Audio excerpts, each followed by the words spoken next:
नमस्कार, टीव्ही9 मराठीमध्ये आपल्या सगळ्यांचं स्वागत। मी निखिला। महत्त्वाची बातमी, महायुतीच्या जागा वाटपाचं घोडं 4 ते 5 जागांवर अडलेलं आहे असं देवेंद्र फडणवीसांनी म्हटलं। 1 ते 2 दिवसांमध्ये जागा वाटपाचा तिढा सुटेल असं फडणवीसांनी म्हटलंय।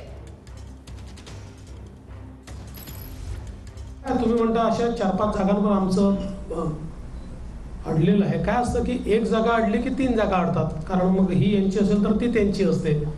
तर त्या हिशोबाने पण मला असं वाटतं की म्हणजे आता आमच्या सीट्स देखील घोषित झाल्या, कदाचित काही सीट्स राष्ट्रवादी देखील आज उद्या घोषित करेल, त्यामुळे फार अडलाय अशी परिस्थिती नाही आहे।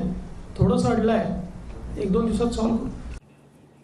महायुतीचा जागा वाटपाचा तिढा 1-2 दिवसांमध्ये सुटेल असं देवेंद्र फडणवीसांनी म्हटलंय। 4 ते 5 जागांवर अडलेला आहे असं देवेंद्र फडणवीस यांनी म्हटलं आहे।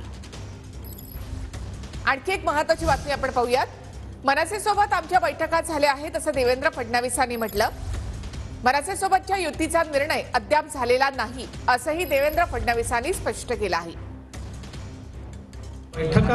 बैठका झाल्या आहेत याबद्दल कुठलेही दुमत नाही आहे।